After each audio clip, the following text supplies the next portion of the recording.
Career Center presents Alumni Talk Season 3, where we showcase the power of resilience, innovation, and transformation. Good evening, Trailblazers, and welcome to another episode of Alumni Talks Season 3. Today, we have a very special guest who will be discussing the empowering youth leadership and his journey as a mentor. Please help me welcome Mr. Jerwin Borres. Hi, sir. Good evening. Hi. Good evening or good afternoon. Good evening, yeah. Good evening. Welcome to Alumni Talk, sir. Thank you. How are you? It's my second time to be here, but I am happy and grateful for considering me again to be part of this talk with regards to mentorship. Do you want to say hello to Hi our to all viewers? the viewers. Thank you. I hope that you'll be with us for the rest of the evening, for the rest of the topics that we are going to discuss tonight. Okay. All right, and to start our conversation, Sir Jerwin, could you please introduce yourself and share a brief overview of your educational background and professional journey? Okay. By the way, my name is Jerwin. I'm currently teaching here in the University of Science and Technology in the Philippines. I am under the Department of Technology Communication Management, and I just completed my master's degree in Technology Communication Management, and my research study focused on brand management. I have been I was part of the student affairs before, and I've been mentoring a lot of students already. It was actually one of the opportunities I have up until now. I think because I find purpose in what I'm doing, so that's why I just love to talk with young leaders, young individuals, because that gives meaning to what I'm doing. So that's All right. That's very impressive, sir. And congratulations on getting your master's degree. Salamat. It was not that easy, but at least, kumbaga, you know that one day, the thing that you do will be able to help somehow. Sana. So I'm looking forward to that. All right, okay. Now, what inspired you to become involved in mentoring and empowering youth leadership? Because I have been asking myself about this.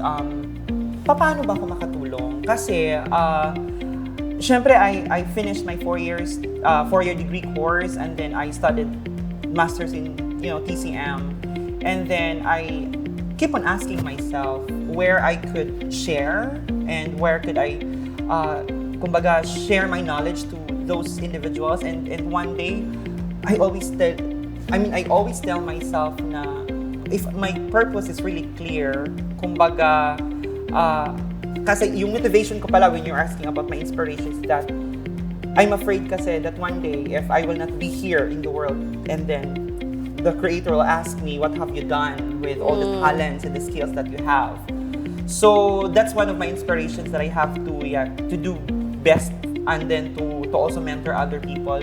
Kasi para sa akin, your knowledge will not end sa'yo. It should be shared because it is meant to be shared. Yeah. So that's it. So after ka ni-graduate of college, sir, nag-masteral ka right away?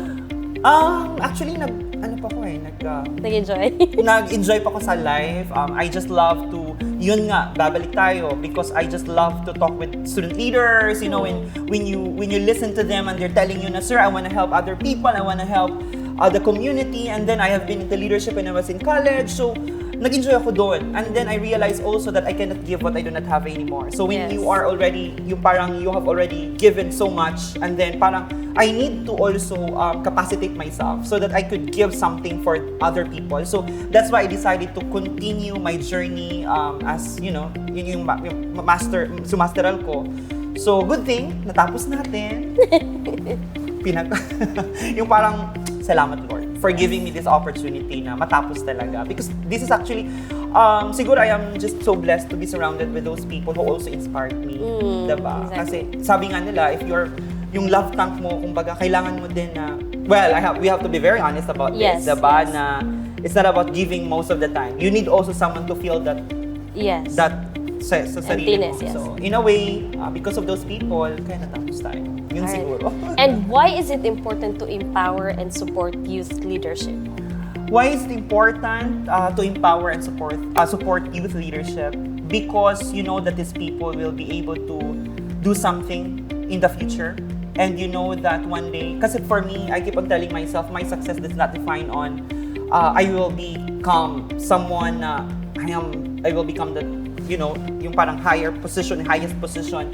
But for me, success for me is something that even like until now, no, yung sa profession ko as a teacher, I keep on telling myself na my success defines on ano ba yung naging ng mga estudyante ko after they graduate in college. Kasi the true parang definition sa success ko talaga is makakita ko sila that they will become someone someday, that they will be able to be that solution to the problem, not just only in the community but in the world or in the Philippines. So pag nakikita ko na sila, sabihin ko, okay, I'm already successful with what I have done. So siguro yun yung isa sa mga bagay na nakikita ko.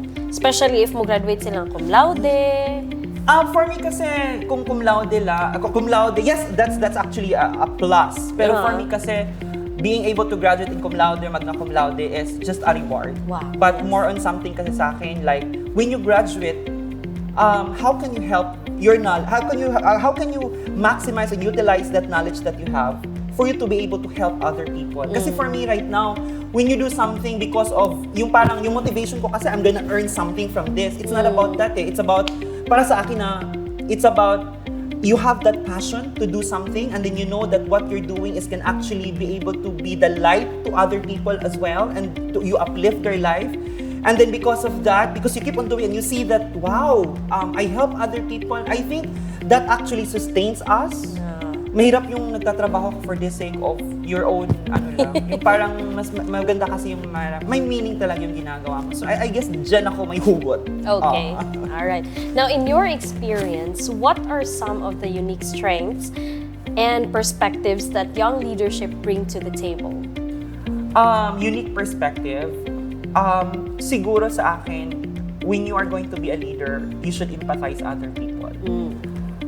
That is something that someone, hindi naman sabihin ko na unique siya, but I think that is what we need now. With all the technologies that we have, that we can access easily, social media and other technologies, nandun na eh. But the question is, kailangan ng isang leader na alam paano mag-empathize ang other people who will know how to put their shoes under someone's, yung parang gano'n na paano makinig, paano makiramdam. You have that feeling of these other people. Kasi when you create a program, when you create something, that can only be possible if you have that empathy within you na you know that your projects, the things that you do can actually help other people, but you have to identify first what are their needs. And for us to be able to identify that need, you must empathize other people. So I think that's one of the, I'm not going to say that it's going to be unique, but I hope that a lot of leaders will be able to have that kind of qualities. Kasi that's one thing na nakikita ko very important right now in today's world. Yes, okay, sir. Now, also, could you describe your role as a mentor to young leaders and how do you support and guide them in their personal and leadership development? My role is to motivate them, to believe in them, and to keep in telling them that failure does not define who they are. Kung na-fail ka, it doesn't mean that everything ends there. You know, because sometimes, kailangan natin isipin na kailangan ko pala mag-fail para ma-appreciate ko yung success. So, dun tayo. And then, if they commit mistake, you just have to listen to them. You don't need to judge them. You don't have to judge them because you're just being human. And it doesn't mean that you're human, wala ka ng room for mistakes. But you have to allow them to grow. You have to allow them to explore. And you have to allow them to recreate and innovate. So I think that's one of the biggest role being a mentor. What are some of the challenges you have faced as a mentor and how have you overcome them? One of the challenges, kasi iba-iba yung mini-mentoran mo, iba-iba yung personality, iba-iba yung background. One of the challenges siguro is that sometimes when you get to like see some student leaders or student leaders na nakikita mo it's not aligned to your values, hindi pwede ipupush mo yung values mo. That's one of the challenges that you know that you encounter to them. But what I usually do is that I just listen to them and allow them to be able to express who they are and what they are and understand. And then when you understand the person kasi, that's the time na makikita mo kung ano yung value niya. And when the person feels being valued, that's the time also that person will be able to grow. You don't need to push something because at the end of the day, that person already knows what is best and what is not. He knows what morally right and what's morally wrong. So the definition of that comes from that person already, and he knows already and she knows already what to do. So basically, I just listen to them and basically guide them. So one of the challenges talaga is that yun, pero at least we were able to maneuver everything. So yun siguro yun, ma'am. And also, sir, as a mentor, have you learned something from them also? Many times. I cannot forget this when one of my students or one of my leaders, kumbaga student leaders, told me na, sir, there are moments talaga na, kasi may mga times na you are driven by your emotion Siyempre kasi, ano ka, yung parang gigil ka, you have to do this and do that, and you tend to forget na kailangan mo silang pakinggan sometimes. Kasi it's not about, this is what I want, but it's about listening to them. Kasi when you listen to them, yun nga, that's the time that you will be able to appreciate. Magkaiba man kami ng paniniwala, but isa lang yung goal namin, makatulong. So yun yung hindi ko makalimutan. So, isa sa hindi ko makalimutan being mentor. Yun ba yung tanong mo? Yes, sir. Oo, yung hindi ko makalimutan na being mentor. Yung sinabihan nga ako na kailangan ko talaga minsan makinig kasi sometimes I was like before I was so yung parang passionate about what I do that sometimes I tend to forget na I have to listen. But in the long run, kasi you will learn all of these things It's not about na one way or the other, parang gano'n na, okay na lahat. It's like, it's a learning process. And every day, I keep on telling myself, I have so many things to learn. And it doesn't mean na ganito ka or ganyan ka or sino ka na, hindi pwede yung ganun. Kailangan, yung one of my mentors told me na learning will stop when you're already 6 feet below the ground. So up until now, I keep on learning. With even individuals na yung nakausap ko lang sa gym or those people na, usually when nakausap, you learn from them. And I love to learn and I love to listen to these people because that's the time that I'm going to grow also. And I keep on growing up until now. Wow, that's so incredible, sir. Thank you. And also, what are some of the key skills and competencies that you focused on developing in your leaders? Skills and competency, siguro isa yun is, one of the things, very important talaga is the communication. That's one of the skills. And when you know how to communicate, pero yun, sincerity talaga. Yes. Kasi a lot of people knows how to communicate, but we cannot see their sincerity. So what I usually practice is that I expose them to the real world and then allow them to see what is happening in the world and then allow them to feel as well. Yun nga, babalik tayo dun sa empathy na part. Doon ako nakafocus always. Kasi when they are able to feel, they can easily identify what is the need. And from the need, they will be able to create something. And then that something will be able to give you creative ideas, innovative ideas. How can I provide and help other people through the things that I am doing right now? Exactly. All right.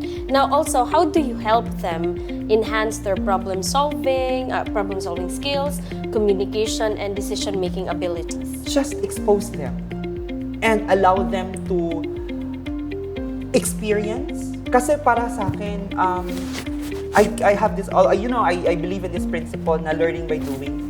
So allow them to learn, allow them to experience all these things, and then from that, kailangan ko lang i-facilitate and listen to them and reflect on what they do.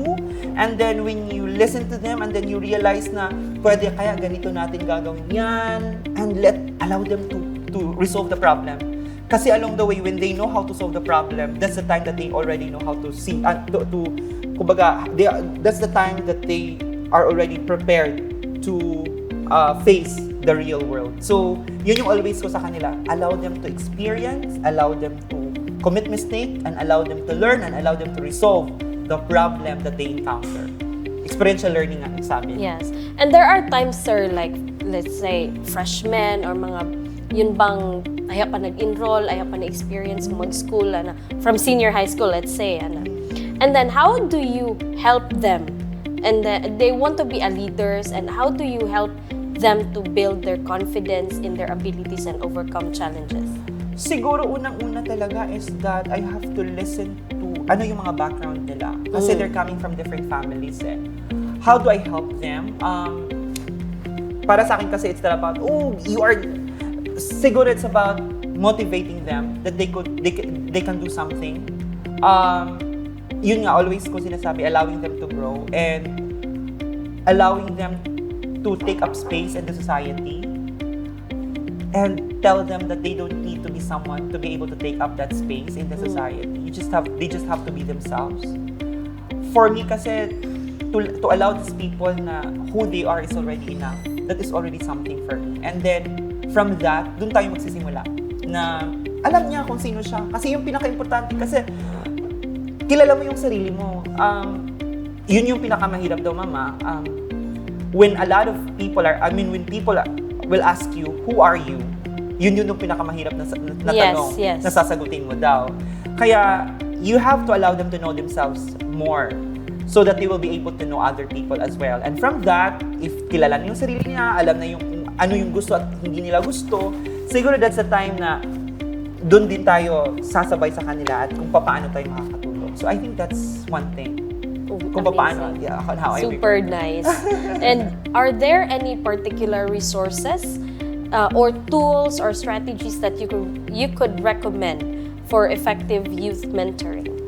Strategies or tools? Para sa akin kasi, you just have to be yourself and be consistent with what you say and what you do. Because I have seen that a lot of times na ito yung sinasabi nila pero hindi nila ginagawa. And if this people, yung mga mini-mentor mo, nakikita nila na you are being consistent to what you say and what you do, then you can be that influential to these people. But if they are not seeing that to you, do not expect na maniniwala sila sa'yo. Ay, yung si Sir ganyan siya, pero hindi ko man nakakita na ganyan siya, diba? So, yun, yung pinakasiguro number one na tool na kailangan namin matutunan na you have to be very authentic when you face these people. Ako kasi, I'm very straightforward. Pag ayaw ko. Pag gusto ko. Hindi ko yung parang, ay, okay siya. Pero parang, it's against my, pag ayaw ko talaga, I better not to say anything. At all. And you know already that I don't like it. Pag ganyan talaga ako, I don't like it. Ganyan talaga kasi I have to be authentic to these people because just by being true to yourself that other people will also believe in you. Exactly. All right. Now, how do you create opportunities for young leaders to showcase their skills and take on leadership roles?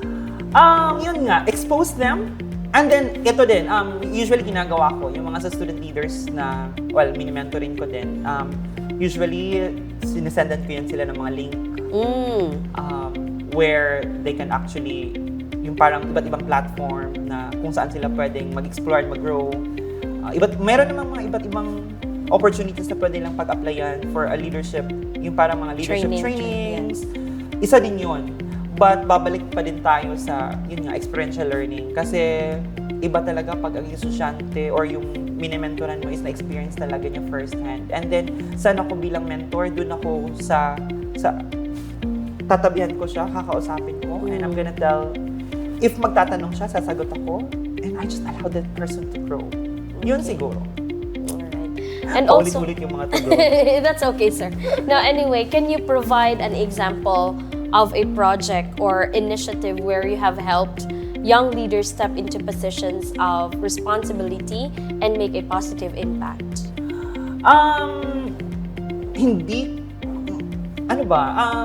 Isang project Yes. I think nandun ako.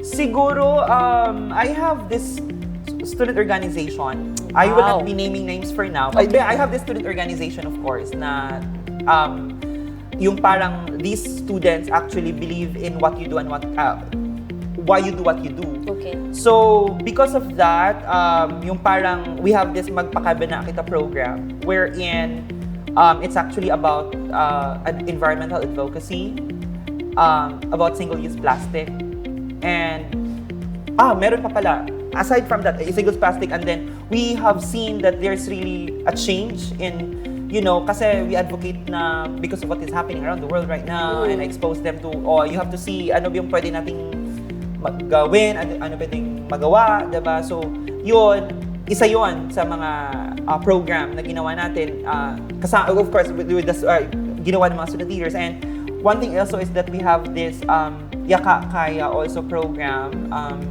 Ito yung mga recent na ginawa natin. No? It has been recognized also as one of the 5 programs that has been recognized nationally also. I think na top, they were qualified for top 5 seed grant for that program because it's about mental health also. So, and right now, one of the student leaders also that part of our core team, they also created their own program. I think there's this Andam Higala, which also made it to the one of the qualifiers also for the 10 accomplished youth organization. Wow. So I could see na because you allow them to grow and because you allow them to see the real world and they see ano ba yung pwede kong gawin and because you allow them to explore, kaya siguro nila nagawa yung mga ganong bagay. And we journey together, yun lang talaga. And you inculcate to them what is real service. It's not about you. It's all about the people you serve. Wow. Yes. And also, sir, you mentioned about the organization, about the environmental. What is it all about, man?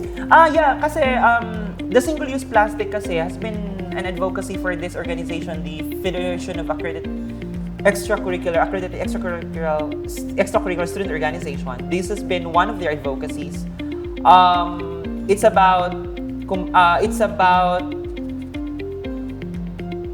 influencing other people not to use single-use plastic.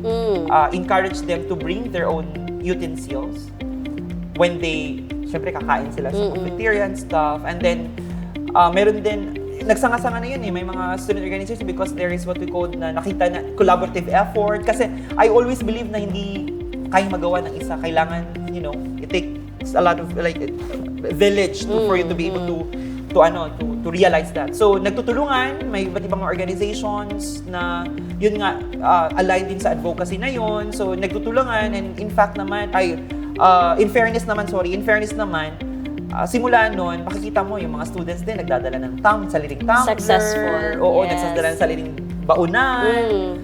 Yun siguro yung isa sa mga na-happy tayo na maging ganun yung mga student leaders natin na they will be able to be part of the contribution to what is, the need of the society. Yes, because also ako po, sir, I believe na if you want something to be successful, someone has to step forward first. Yes, nothing will happen. If you're going to look at the problem and the problem remains a problem, walang mangyayari. But yes. if you're going to look at the problem and you will be telling yourself that I'm going to be part of the solution of that problem, then it's your choice. At the end of the day naman, it's all our choices naman eh. It really matters in our decision. What we do now can actually affect the kind of future that we want for this world. True. Okay. Now, how do you promote diversity and inclusion in your mentoring approach? Diversity and inclusivity in my approach is just to accept them for who they are and what they are. They don't need to be somebody else that they are not. Kahit sino ka at ano ka. Yun talaga yung hugot ko always. I don't need to judge them. Ganyan ka, ganito. You just have to make them feel that they're valued. You just have to make them feel that they are accepted. Because that's the time na makilala mo din. At yun, yung parang ganun lang. Is simply just appreciate them, what they can give. And you have to allow them, again, paulit-ulit ko talaga itong sinasabi na, allow them to be with themselves. Kasi if ganito yung gusto kong makita sila, dapat ganito, ganyan. They are not robots. They're humans. And humans have feelings. So, kailangan mong i-recognize yan. Kailangan mong pakinggan sila. And sana, hindi lang ito siguro para sa akin yan nagsasalita. I think for everybody siguro na sana, when we listen to people, we don't judge them right away. We have to also know their background, where they're coming from. Yun siguro. All right. And what are the benefits of having a diverse group of young leaders and how do you ensure their voices are heard and valued? Yeah. Wow. Ganda ng mga tanong na yun, Kasi sa diverse, kung you are in a group coming from diverse people, it's an opportunity that the members of the team will also be able to learn from these people. And from that, because these people are diverse, they could come up also with a very wonderful ideas. Kasi when you are going to allow them, again, to express what they feel, what they think, and you give them the platform na where they can freely express themselves, siguro din makakita na, maganda pala ang kakalabasan, and they can become yung creativity kasi lalabas siya pag alam mo may nanimala din sa'yo, diba? So, yun yung isa sa mga things na you allow them talaga. You allow them that you have this space, you are safe here, you can freely express yourself, and then, dun makakita na they can really do something.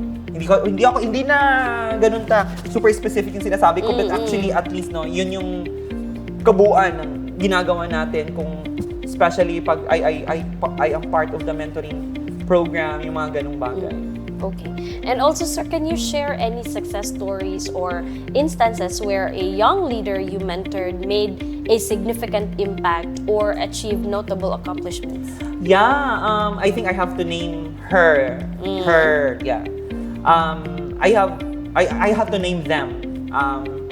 I am just so proud and happy to these people. No, I have Crush Joshua Baha right now, who is actually putting up his own startup, wherein he actually helped mga out-of-school youth, and then putting up his own business. Wow. Yeah, so yung parang talagang it's about helping the community. And then we have her Natano, who happened to also went to the United States, qualified for the young YCLI, and then because of like what I said, the Andam Higala also na mayroon din siyang pinaniniwalaan. That's why she went there. Actually, nagkasabay kami nung nagpunta din kami. I went there also for the adult mentorship also as part of the Philippine Youth Leadership Program. So, yun, and then isa sa pinaka-notable siguro niya is yun yung Andam Higala that has been recognized nationally as one of the qualifiers for the 10 accomplished youth organizations. There's so many of them. Hindi ko naman mention lahat, pero yun, alam nila kung sino sila. Basta love ko silang lahat. Very rewarding. Very rewarding in my part. Kasi alam mo na hindi ito sa akin, kung hindi ito sa kanila, they were able to grow as a person. And marami ko silang, well, I cannot mention all of them, but yeah, these are few of the people, kumbaga, who actually made a notable contribution right now. And I keep on believing on these people up until now, even if nagkakamit ko lang ng mga tao, you just have to listen to them. Malalaman mo kasi kung sincere yung tao na nakikipag-usap sa'yo. So sa akin naman, pag nakikipag-usap ako, na-feel ko sincere ka sa akin. Okay, let's talk. And, we will help each other kung saan tayo pwede mag-grow. Yun, ganun kasi ako, even over coffee lang, yung mga ganun. Nakikipag-usap ako, nakikita ko, ay, maganda siya, mga ganitong mga values yung niya, gusto yung mga ganito, medyo align kami. So, saan kaya pwede tayo magtulungan para at least makatulong tayo one way or the other? So, yun. Okay. Now, how do you measure and assess the impact of your mentorship efforts? Well, if I see them already create their own programs.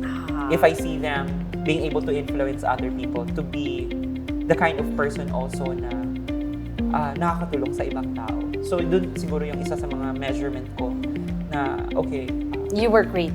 You were a great mentor to them. Pero ayoko yung tatawagin ko talagang I am great person, ma'am. Kasi I'm great mentor. Kasi para sa akin, it has actually given to me by him. And then I just use that because I always pray for this na, Lord, make me the person who you want me to be. And maybe that is my calling. That is my purpose, why I'm here. And, yun yung purpose. It's not about me being great. It's about, I thank God for using me to be the kind of person that He wants me to be. And then to be able to be of help to other people. I think yun yung isa sa purpose na nakikita ko. Kaya, ayoko nakawagin sarili ko. Okay, but it's pretty amazing, sir.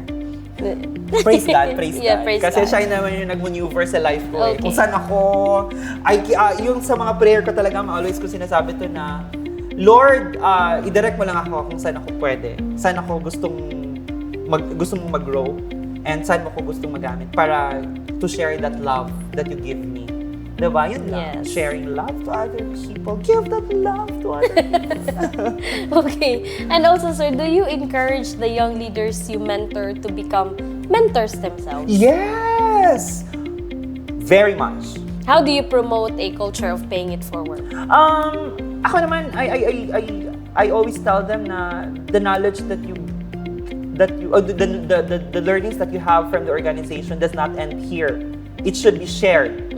So every time na you get to talk to other people, share it. Because when you believe that this person can actually be the catalyst for positive change, when you believe in this person, share it. Because you know that even if you only touch one person and that person will be able to touch another person, that person will create a ripple of change. Okay. All right. Now, have you seen any of the young leaders you mentored go on to become mentors or leaders in their own right? Oo, ngayon, super. Marami na sila. Marami-dami na sila. And what's the good thing about it is that you continue with your relationship with them.